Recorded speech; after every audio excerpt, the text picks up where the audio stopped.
C'est avec un immense plaisir que nous vous retrouvons dans PIB sur Financial Afrique. Bienvenue à toutes et à tous.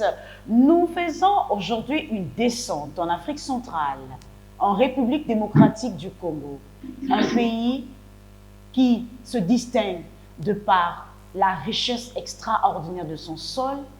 La République démocratique du Congo, avec plus de 80 millions d'habitants, n'est plus aujourd'hui à présenter au monde. Le pays a connu une élection présidentielle pacifique en décembre 2018, au moment où le monde entier s'attendait à un bain de sang, mais depuis quelque temps, une série d'arrestations fragilise la politique du pays. Il est le directeur de cabinet du chef de l'État congolais depuis le 25 janvier 2019. Il est le leader du parti l'Union nationale congolaise. Vital Kamerhe, qu'on surnomme en République démocratique du Congo le faiseur des rois, est incarcéré à la prison centrale de Makala depuis le 8 avril dernier sur l'affaire des 100 jours. Une situation qui divise la classe politique d'un pays qui est ravagé depuis plusieurs. Pour en parler, nous sommes en compagnie de Freddy Mulumba Kabouayi, le directeur général adjoint de la radio-télévision nationale RTNC. Monsieur Mulumba, bonjour. Bonjour, madame. Merci d'être avec nous sur Financial Afrique dans PIB. Et comme vous le savez, nous sommes également avec Adam Awad, le directeur de publication du magazine Financial Afrique. Bonjour Adama. Bonjour Dominique, bonjour Freddy. Salut bonjour cher ami Adama. C'est un plaisir de vous avoir. Les technologies font des miracles. Ouais, je pense qu'il faut profiter de la révolution numérique pour sauver l'Afrique de l'ignorance. Exactement. Alors, Monsieur Mulumba, comment interpréter l'arrestation de Vital Kamerhe? Il y a une série d'arrestations depuis un moment qui sévit dans le pays. Aujourd'hui, ce qui est au bout des lèvres, c'est l'arrestation du directeur de cabinet, Vital Kamerhe. Comment interpréter cette arrestation? Oui, madame, je pense que quand le président Tshisekedi a été élu président, chef de l'État de la RDC, il avait une mission, rétablir l'état des droits. Et quand il parle de l'état des droits, il faut que la loi soit appliquée à tout le monde. Et deuxième chose, il a parlé de la lutte contre la corruption. C'est ça, ces deux éléments qui font à ce que les chefs de l'État veulent atteindre un peu ce que je peux dire, son objectif de rendre le Congo puissant au service de toute l'Afrique. Qu'est-ce qui s'est passé? Donc, quand le président Tshisekedi a été élu, il a lancé des travaux pour 100 jours.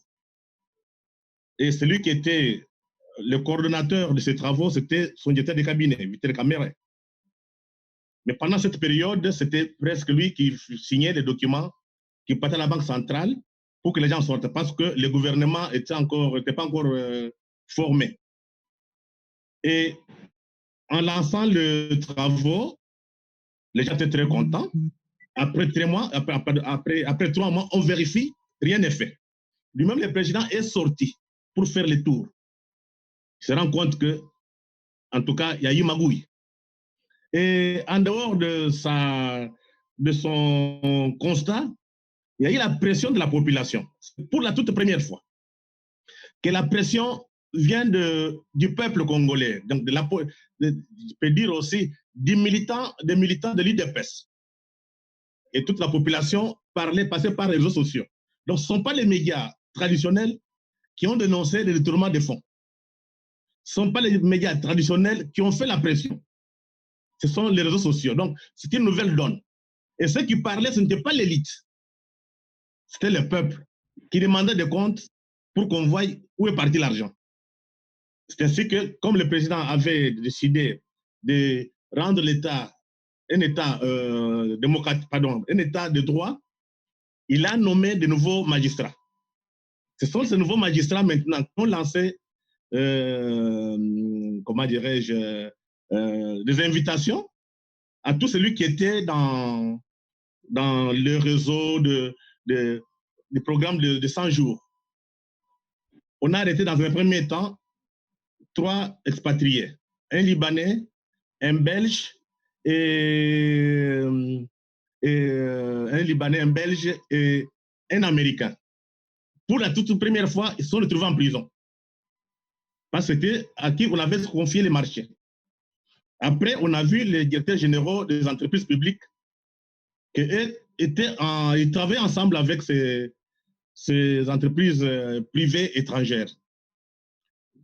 On les a aussi arrêtés, ils sont en prison. Mais selon toutes les informations, on voulait aussi entendre le directeur du cabinet du chef de l'État. C'est ainsi qu'on l'a appelé, qu'on l'a invité, il est passé. Et les magistrats ont jugé bon les garder d'abord en prison de Makala pour continuer les enquêtes. Donc, nous sommes dans une période où il y a de confrontation entre lui et les autres prisonniers qu'on avait arrêtés. Mais il y a eu 2 personnes, donc, parmi les expatriés, les hommes d'affaires, l'Américain et l'autre, les Belges, ils ont payé une caution, ils sont en liberté provisoire, ils sont en dehors. Et puis, les directeurs, donc les directeurs généraux de la banque et les Belges, qui étaient par lesquels l'argent passait, a été limogé. Donc, nous laissons la justice faire son travail maintenant. Nous laissons faire la justice son travail maintenant. Adam Awad, par rapport à cette arrestation, quelque chose à ajouter? Écoutez, Freddy, merci pour ces explications. En fait, moi, ma préoccupation, c'est de savoir aujourd'hui, avec cette arrestation, est-ce que nous ne sommes pas en train de voir l'alliance très forte entre les présidents Kabila et Tshisekedi se fissurer? Est-ce qu'il ne s'agit pas, sous fond ou bien sous couvert d'une lutte contre la corruption, d'une sorte de rupture très forte entre la coalition au pouvoir? Non, je ne pense pas, parce que du temps du président Kabila, l'ancien président, il avait nommé un conseil spécial contre la corruption. Ce conseil spécial, il avait arrêté, non, il avait fait des enquêtes avec des dossiers clairs. Mais comme la magistrature était complice, ces gens n'ont jamais été en prison. Donc, je peux dire que le président Tshisekedi poursuit le travail que le conseil spécial du président Kabila avait déjà entamé. C'est en changeant les magistrats maintenant qu'on est parvenu à mettre la main sur tous ces mafieux. Donc, ce qui est normal. Ce qui est étonnant, c'est quoi? En Afrique, tout comme au Congo en particulier, on n'a pas cette culture des biens communautaires, des biens publics. Ce n'est pas normal qu'un individu, qu'il soit président, qu'il soit premier ministre, joue avec l'argent de l'État. C'est l'argent de la communauté. Donc, on a un travail à faire. Que tu sois président de la République, que tu sois n'importe qui, dès que tu détournes l'argent de l'État, tu as de compte à rendre à la justice. Je pense que c'est un des éléments importants si nous voulons que l'Afrique et le Congo s'en sortent de cette misère. Parce qu'on ne peut pas comprendre notre pays. Tout le monde dit le pays est trop riche. Comment expliquer que la population est pauvre? Je n'ai jamais vu. Ça prouve qu'il y a quelque chose derrière là. Mais c'est quand on part plus loin. Le problème vient de nos amis qui ont été à Berlin en 1885, lors de la conférence de Berlin. Là, on a partagé l'Afrique. Oui. Quand on a créé le Congo, dans l'air imaginaire, le Congo représente une entreprise internationale. Ce n'est pas un État. Et ce qui gère, s'il vous plaît? C'était un jardin privé, non, le Congo? Effectivement, oui. Donc, c'était comme une entreprise internationale. Donc, ceux qui doivent gérer, donc, d'être à la tête du pays, ce ne sont pas des chefs d'État, ce sont des gérants. Le premier gérant, c'est Léopold II, qui a confisqué tout, qui a fait des monopoles, alors qu'à la conférence de Berlin, on avait prévu que le Congo soit un marché où la liberté de commerce est garantie pour tout le monde, toutes les nations. Lui, il vient, il installe des monopoles. À cause des monopoles, il y a eu un génocide contre les Congolais. Et pendant cette période, il y avait une grande demande de pneus à cause de la révolution automobile. On avait besoin de pneus pour des voitures et d'autres camions. Mais le malheur à faire, c'est que les caoutchoucs qui devraient concourir à la fabrication de pneus se trouvaient au Congo, naturel. Et Léopold II en a utilisé avec ce monopole pour exploiter le Congo, le Congolais, et casser et couper les mains. On parle d'un génocide entre 5 et 10 millions de Congolais qui ont été tués par le système léopoldien. Et quand les gens qui étaient avec Léopold II, donc qui ont donné Léopold II la gestion du Congo, se sont rendus compte qu'ils étaient obligés de ravir l'État indépendant du Congo en 1908 et l'annexer à la Belgique. Le Congo devient une colonie belge. Mais en devenant colonie belge, rien n'a changé dans la logique. C'était que la Belgique est là pour gérer les intérêts des multinationales qui étaient à Berlin et de grandes puissances. Arrivant en 1960, le monde arrive, rupture. Donc le monde ne veut pas être un gérant. Mais on l'a assassiné. Mobutu arrive, les gérants, il gère pendant plusieurs temps. On les laisse voler. Parce que dans l'imaginaire de ceux qui sont en Occident, les capitalistes, c'est leur plate-bande, c'est leur butin. Donc tu gères pour eux. Tu peux même voler, personne ne te rend, tu ne sais pas de quoi te rendre à personne. Mobutu vole, on le laisse faire, et Mobutu arrive à la fin, il est parti. Maintenant, il y a une nouvelle donne que beaucoup de gens ne comprennent pas. Le Congo vient d'échapper aux capitalistes prédateurs occidentaux. Voilà la grande rupture. Le Congo vient d'échapper. Quand le pouvoir s'est passé, le Congo vient d'échapper aux capitalistes occidentaux prédateurs. Donc le Congo vient d'échapper. Qui a été installé depuis 1804 aux capitalistes occidentaux prédateurs. Donc maintenant, avec cette rupture, le passage, je dirais, un peu civilisé du pouvoir entre l'ancien président Tshisekedi et le nouveau président, pardon, l'ancien président Kabila et le nouveau Tshisekedi, ça donne une nouvelle donne. Donc, le Congo n'a pas de compte à rendre aux étrangers, même pas aux grandes puissances. Mais quand même... Pour la toute première fois, on est autonome.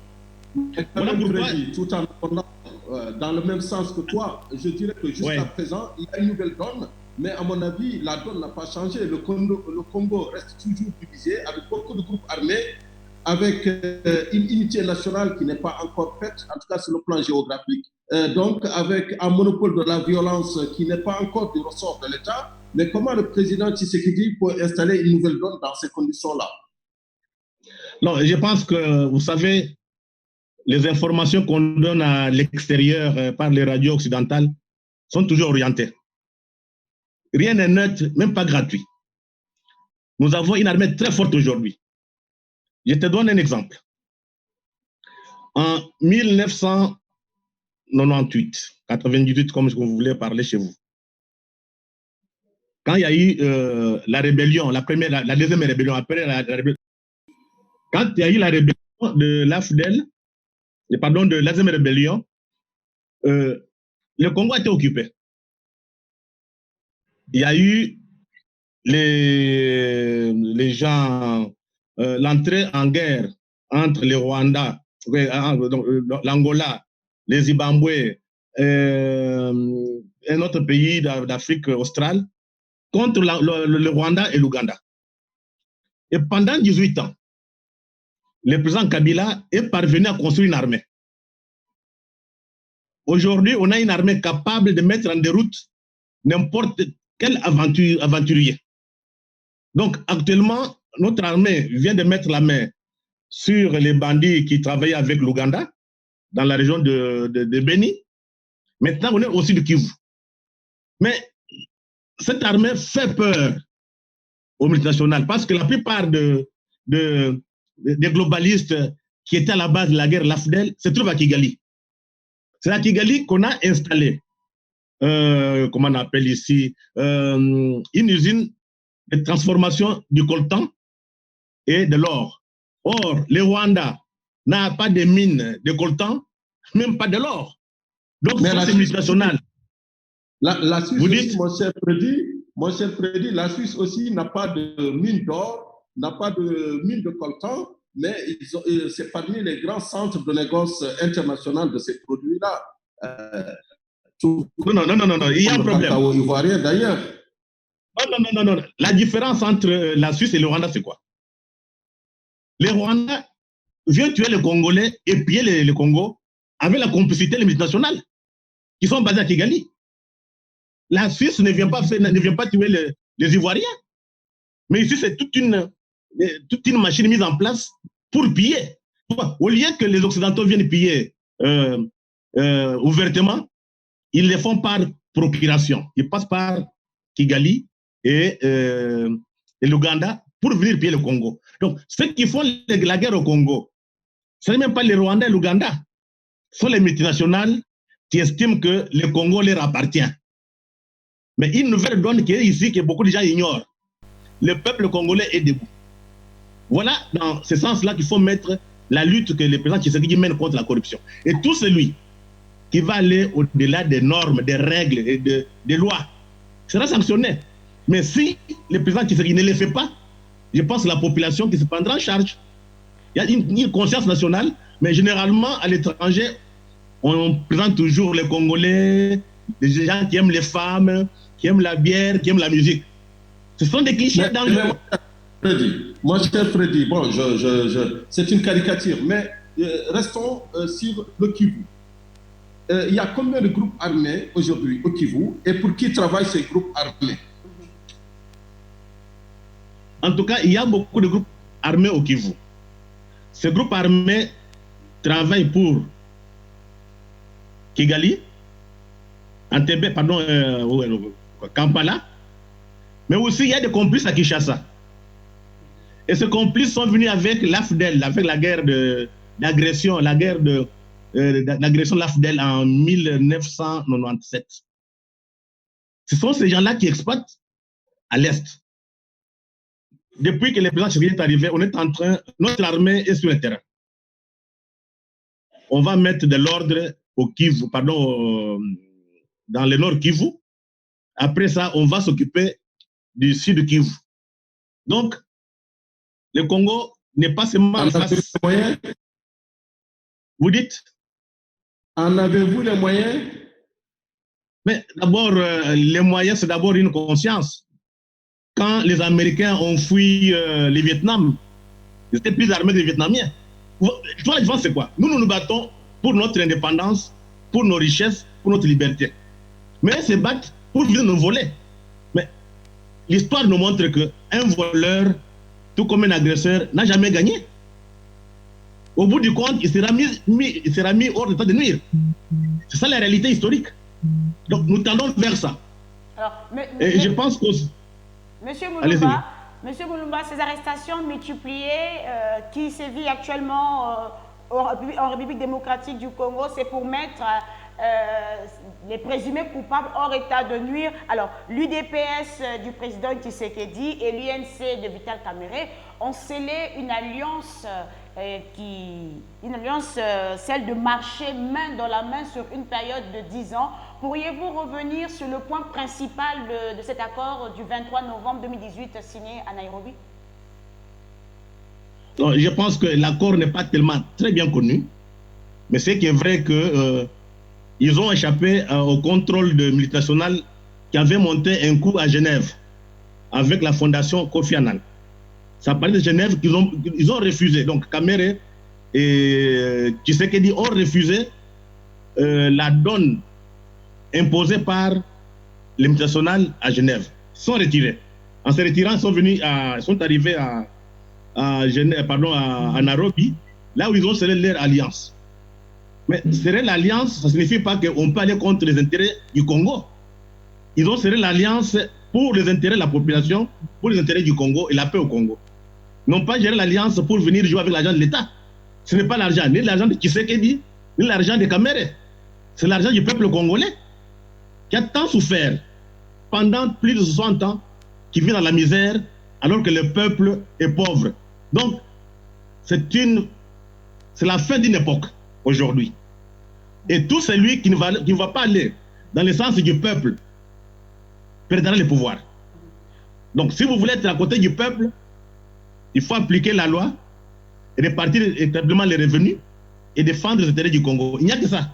Même notre constitution prévoit ça. On est chef de l'État pour sauvegarder l'unité du pays la sécurité et les libertés. On ne peut pas être chef de l'État pour être comme un gérant. Les gens donnent des instructions extérieures. Je pense que cette étape est arrivée à la fin. Donc nous entrons dans une nouvelle époque aujourd'hui. Alors, dans cette nouvelle époque aujourd'hui, quel sera alors l'avenir de l'accord de Nairobi après les tensions qui sévissent actuellement entre les membres de l'UDPS et ceux de l'UNC? Oui, je pense qu'il y a eu des gens qui se sont trempés, qui ont mis leurs mains dans des caisses. Je pense que nous voulons un état de droit. La loi sera appliquée à tout le monde. Ce sera le début de la fin de la misère des Congolais. Parce que c'est normal, même quand on parle, quand beaucoup de policiers parlent, vous trouvez normal que tu sois président, que tu sois premier ministre, que tu sois directeur du cabinet, qu'on joue avec l'argent de l'État congolais et on laisse la population dans la pauvreté? C'est pas normal. Donc, il faut qu'on revienne aux normes, aux règles. Une société peut évoluer quand il y a des normes.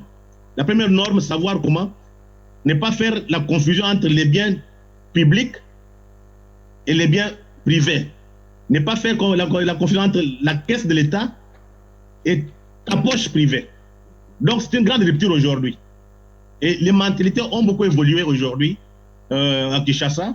Et pour voir, je viens de vous dire ici, ceux qui ont fait la pression, ce ne sont pas des intellectuels, ce ne sont pas des médias traditionnels, ce sont des réseaux sociaux. Et dans les réseaux sociaux qui ont beaucoup parlé, ce ne sont pas des élites, c'est le peuple. Et parmi le peuple, la plupart des militants de l'IDPS qui ont demandé de compte à Tshisekedi, qui lui rappelle toujours, ton père, avant de mourir, a dit, le peuple d'abord. Donc ce n'est pas normal que ton père soit mort, il t'a laissé tel message, que tu puisses continuer dans cette confusion. Je pense qu'il y a cet héritage de son père qui pèse sur sa conscience. Anormal que le peuple soit pauvre alors que les dirigeants roulent carrosse. Ils mènent des vies de pacha. C'est pas normal ça. Alors, Monsieur Mulumba, la République démocratique du Congo, premier producteur de coltan au monde, il approvisionne 60%, il approvisionne le monde de 60% de colbate, qui est un minerai qui est indispensable à l'énergie verte. C'est un secret de Polichinelle qu'aujourd'hui, le pillage des ressources de la République démocratique du Congo sont au cœur du conflit que le pays connaît depuis plusieurs décennies.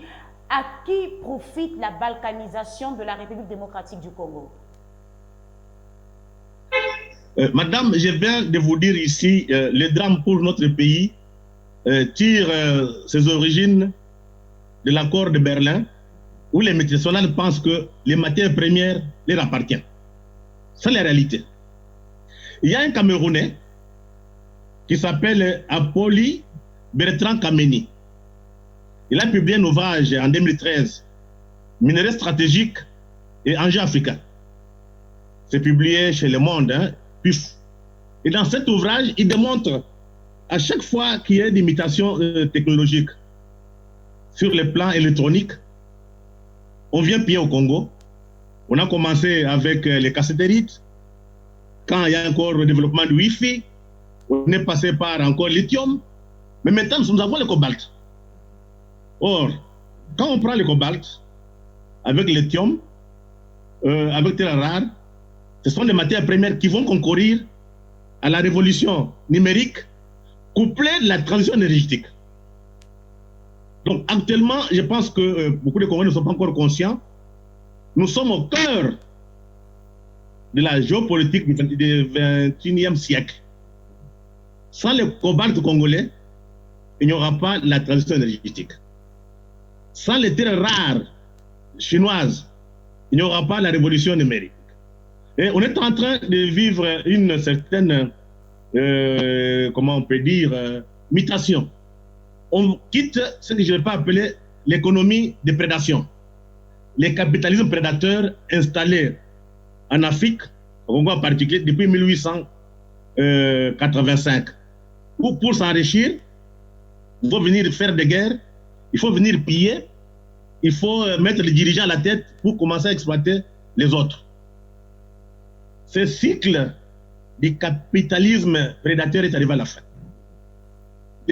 L'économie, la nouvelle économie qui, donc pour le XXe siècle, selon certains spécialistes, sera basée sur l'intelligence artificielle, sur la nanotechnologie, donc tout ce qui est un peu révolution numérique.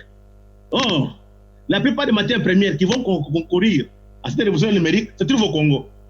Le cobalt, le lithium, vous avez encore le coltan. Donc, on doit se préparer à une nouvelle guerre. Parce que ceux qui n'ont pas l'argent, qui sont habitués à penser que le Congo leur appartient, passeront peut-être par Kigali, parce que là, ils sont nombreux, tout comme par l'Ouganda, pour déclencher une nouvelle guerre au Congo. Et ces nouvelles guerres vont leur permettre de piller presque gratuitement les minerais et empêcher la Chine, parce que le fond, c'est quoi? C'est empêcher la Chine d'avoir l'accès aux matières premières. Comme ça, on peut barrer la Chine la route vers la première place de puissance mondiale. Donc, nous sommes au cœur des enjeux. C'est pour ça que moi, j'ai dit à beaucoup d'Africains, c'est que ces jours ici, c'est l'avenir de l'Afrique. Ceux qui ont le sens de l'histoire. Franck Fanon l'avait dit. Il avait publié un article dans un journal algérien où il disait très clairement, quand on a tué Lumumba, il disait aux Africains, avec la mort de Lumumba, c'est l'avenir de l'Afrique qui se joue au Congo. Mais malheureusement, les gens ne comprennent pas. Les Africains sont complices, comme dit tant, de la traite négrière des étrangers pour venir piller l'Afrique. Donc, le moment est arrivé.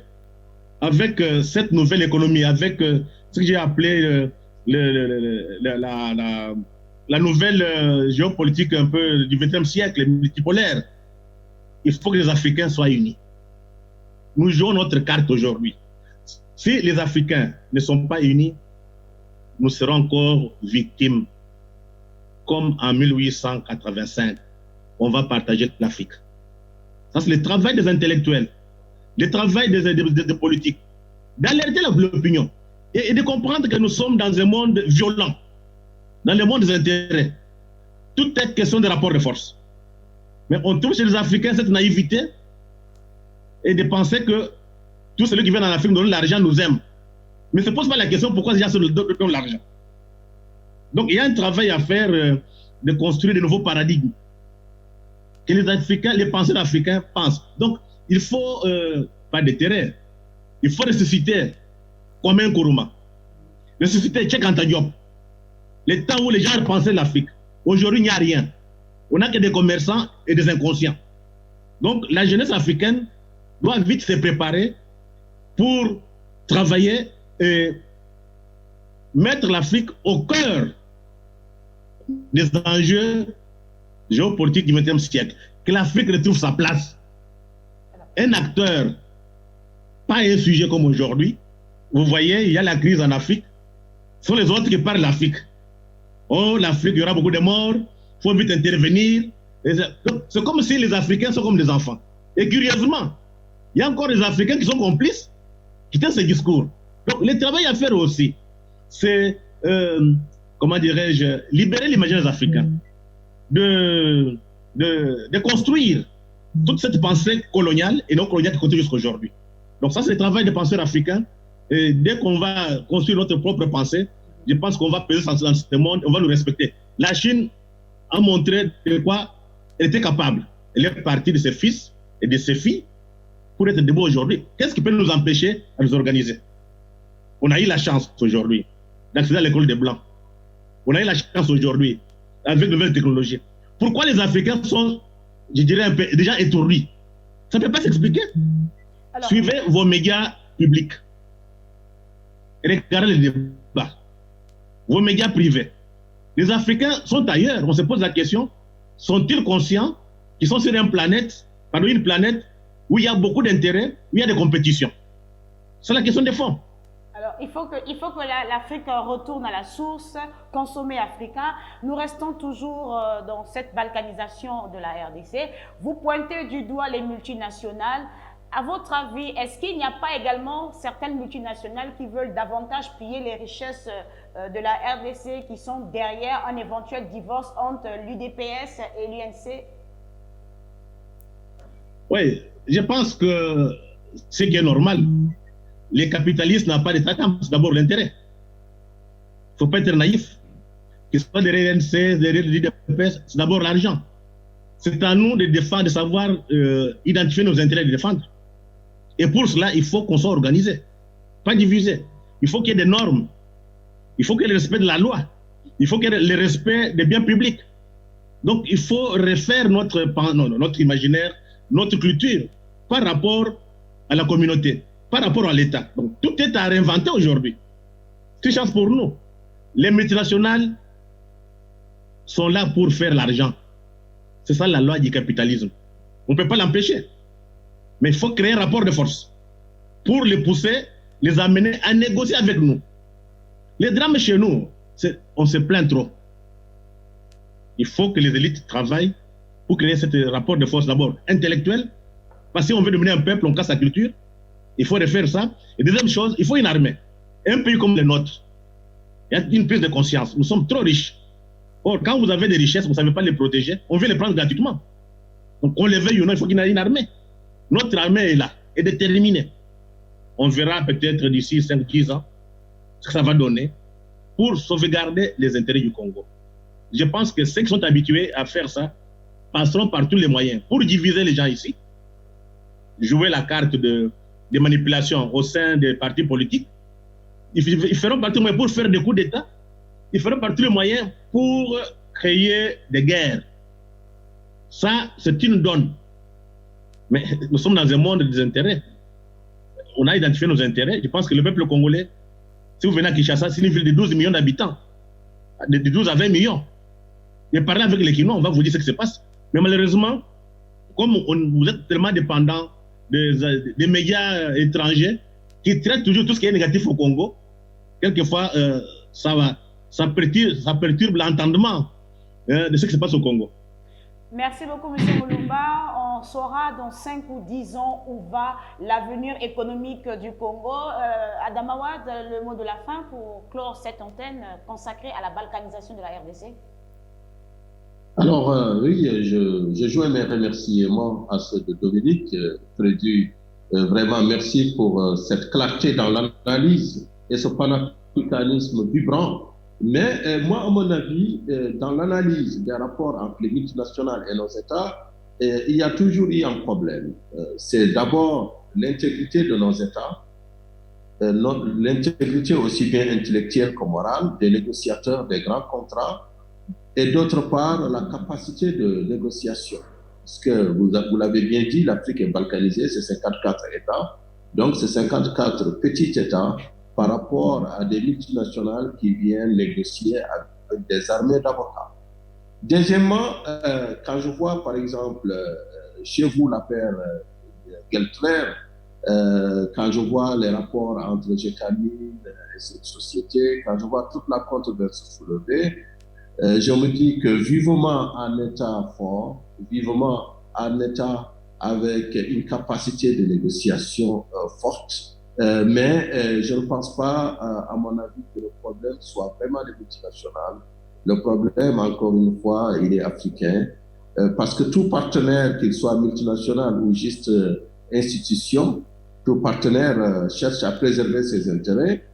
La question, c'est est-ce que nous, les Africains, quand on négocie, on cherche à préserver nos intérêts, ou bien peut-être même on le chercherait, mais on a une capacité de négociation. Adama, moi, je ne suis pas d'accord avec cette vision-là. Pourquoi? Regardez les richesses, les grandes fortunes en Occident. Ça vient d'où? De la prédation. Esclavage, traite négrière, colonisation, guerre et pillage. Prenez les cas de la Chine et de la Corée du Sud. Ils n'ont pas fait de guerre, ils n'ont pas pillé, mais ils sont riches. Ça signifie que nous entrons dans une nouvelle ère de l'économie des connaissances, l'économie du savoir. Pour être riche demain, il faut innover, il faut la technologie. Donc, si l'Afrique a des problèmes, c'est parce que nos amis occidentaux avaient leur capitalisme a été construit sur base de prédation. Et il faut que les gens lisent Samir Amin, je pense qu'il était à Dakar. Prenez le livre de Samir Amin sur sortir du capitalisme, ou bien sortir du capitalisme du système en crise. Ce livre n'est pas sur le marché. Tout est dit dedans.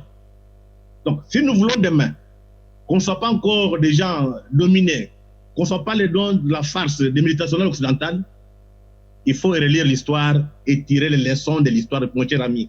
Autrement dit, Le temps de la lecture de l'histoire est très important pour qu'on puisse définir où est-ce que nous partons. Autrement dit, Freddy, il faudrait des États forts. Mieux vaut être unis que divisés.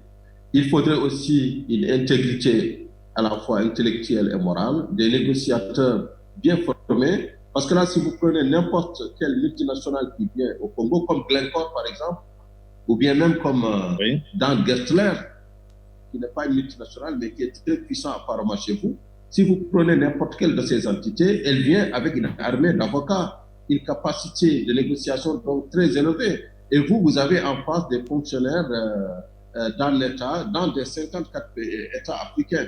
Donc, le rapport est inégal. Non, je pense que, Adam, le problème, c'est qu'il faut qu'il y ait des États modernes. Pas États forts. Quand je dis État moderne, c'est un État, une organisation qui travaille pour les intérêts du peuple et pour les intérêts de la communauté en quelque sorte. Les États qu'on a hérités de la colonisation jusqu'à aujourd'hui sont des États que nos amis occidentaux ont mis en place pour les exploiter. Donc, il faut réinventer le modèle de l'État. Il faut... comment inventer ce modèle? Est-ce qu'il faut éliminer les frontières africaines ou bien est-ce qu'il faut aller dans la ZLECA? Non, tu vois, c'est facile. Prenez l'histoire. Moi, je prends le cas du Congo. Il y avait, avant que les Européens viennent ici, il y avait le royaume Congo, qui avait des frontières naturelles. Les frontières n'étaient pas rigides. Il n'y avait pas de frontières tracées comme ça. Donc, on a arrêté les frontières de la colonisation. Dans notre culture, on n'a pas ça. Jusqu'aujourd'hui, vous avez des populations qui sont au Bas-Congo, donc au Congo, en Angola et au Congo-Brazzaville. Mais ils ne connaissent pas l'État. Voilà pourquoi il faut réinventer l'État, il faut réimaginer notre État. Tout est construction.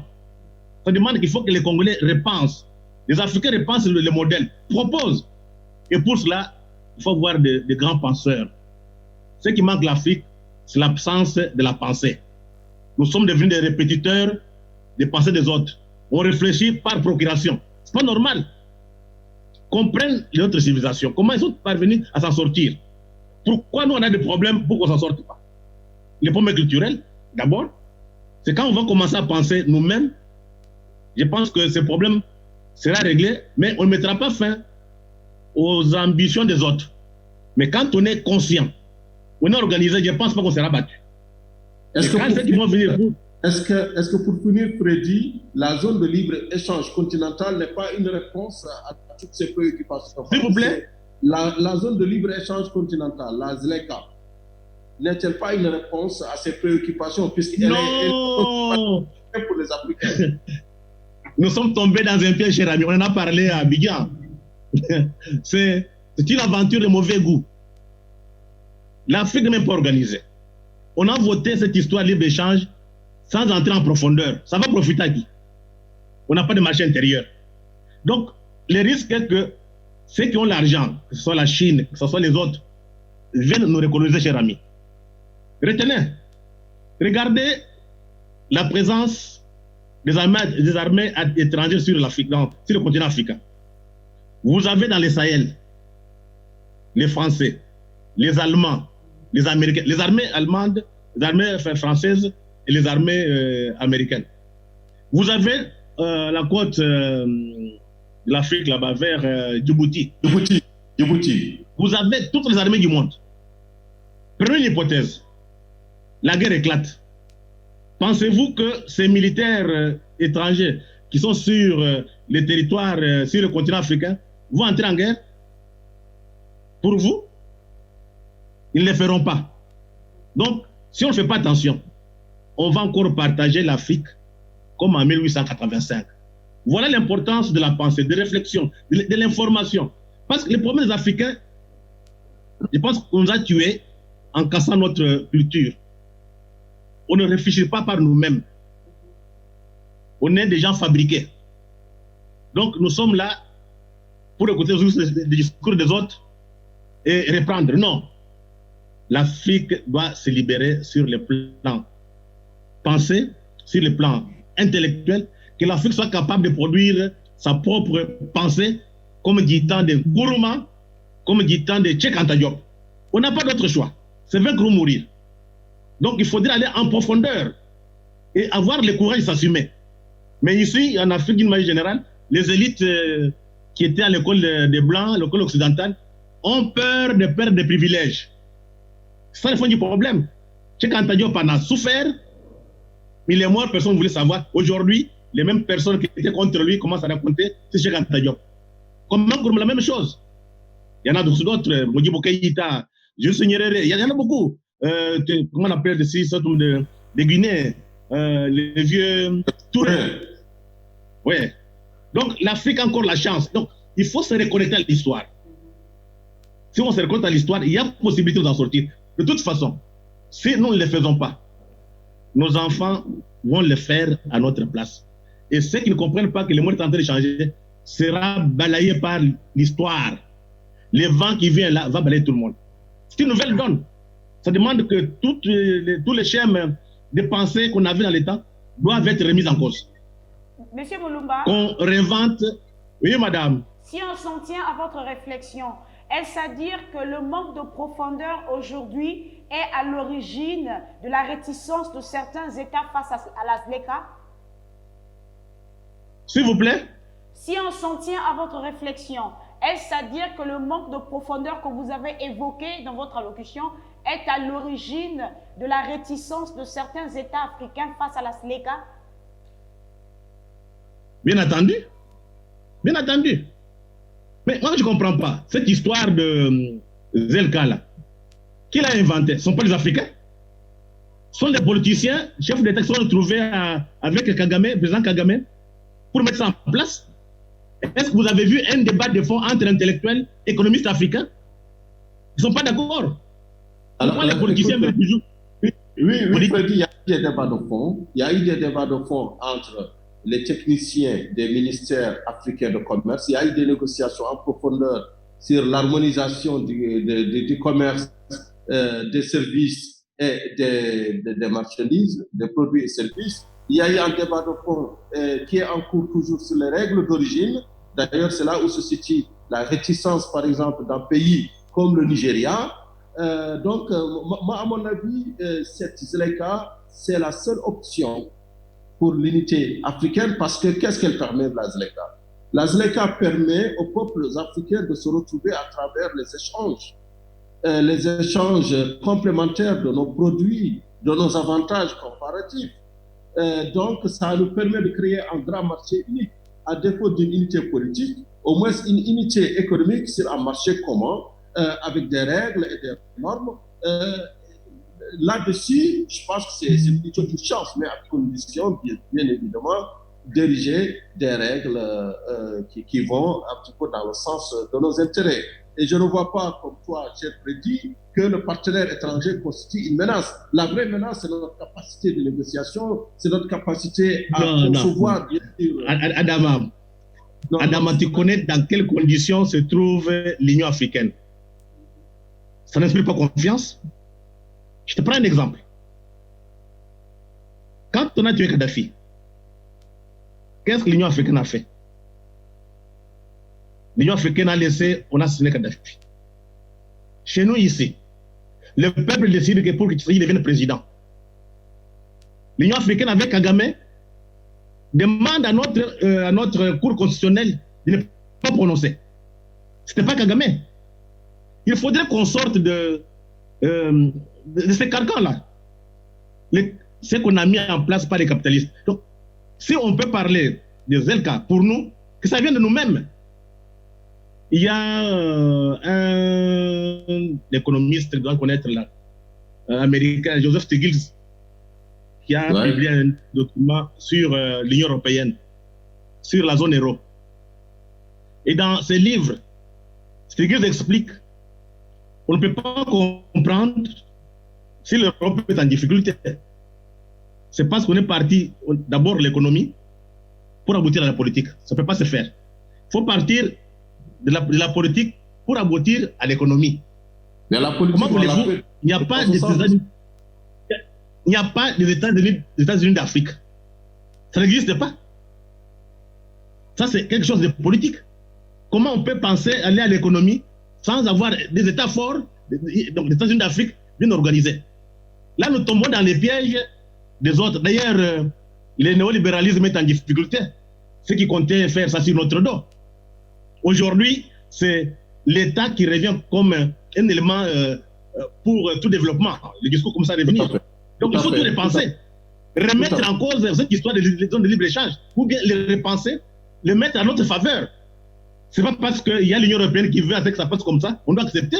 Et l'Union européenne qui paye notre truc là, comment on appelle ça, l'OIWA. J'ai jamais vu. Ça prouve que les dirigeants africains ne sont pas conscients. Voilà, il faut commencer par là.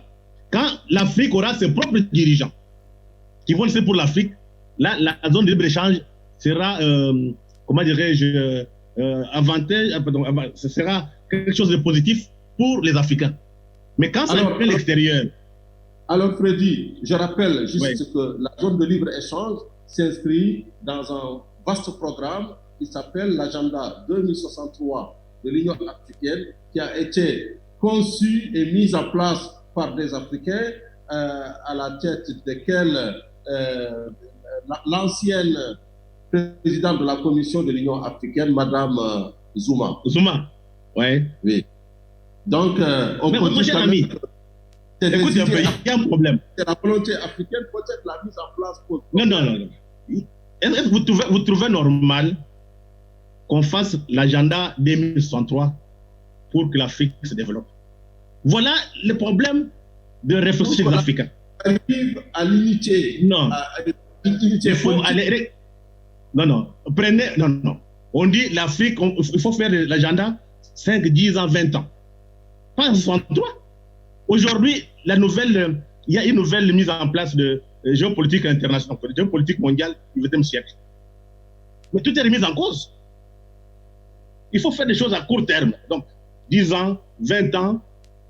Prenez le cas de la Chine, non?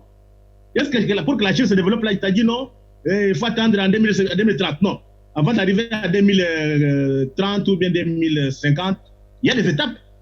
En Afrique, il n'y a même pas. Les gens, les fonctionnaires se retrouvent, ils discutent, ils sont financés par l'Europe, parce que l'Europe ne peut pas vivre sans nous exploiter. Ce qu'ils nous donnent. Il y a des pays en Europe, si aujourd'hui, ils ne savent pas payer l'Afrique, ils ne peuvent pas exister. Mais il n'y a que les rapports de force, mon frère.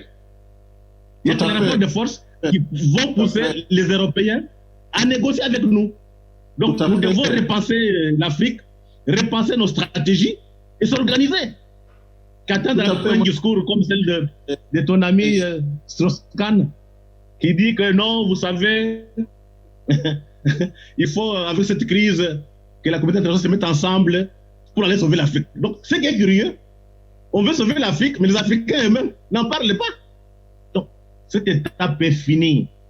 Il faut expliquer à nos amis européens, ce sont des amis, on peut discuter, on peut faire des affaires, mais penser encore s'enrichir sur le dos des Africains, c'est terminé. C'est la fin d'une époque. Alors c'est terminé, cela ne dépend que de nous. Cela ne dépend que de nous. Indépendant depuis 60 ans, et je pense que quand je dis nous, je parle vraiment de nous, c'est-à-dire d'une intégration politique. Je suis d'accord sur la vision politique. Mais cette vision politique, elle est graduelle. On a créé l'Organisation de l'Unité africaine, on a créé l'Union africaine, et aujourd'hui, l'Union africaine s'est dotée depuis 2013-2014 d'un agenda 2063, mais cet agenda 2063, il est défini par étapes, par objectifs à atteindre sur le court terme. Et dans ces objectifs à atteindre sur le court terme, il y a la libre circulation, il y a la ZLECA, etc. Mais c'est dramatique. Tu connais comment ça fonctionne, non? D'Afrique. Hein? Ces Africains qui parlent là. Allô? Allô, oui. Oui, les Africains qui vont négocier, pour la plupart, travaillent pour l'Afrique ou bien travaillent pour les patrons qui sont en Occident. Moi, ma crainte, c'est quoi? Ma crainte aujourd'hui, c'est de voir peut-être, si nous ne sommes pas intelligents, ne sommes pas lucides, que l'Europe disparaisse comme puissance pour contrer l'Afrique. que vous ayez la Chine, que vous ayez les multinationales, les globalistes, même Al-Qaïda. Nous devons tout repenser et centrer les discussions sur nos propres intérêts. Quand tout ce qu'on fait, ça ne parle pas de l'intérêt de l'Afrique, on ne peut pas accepter. Et tout ça, ça doit se faire au niveau de chaque État.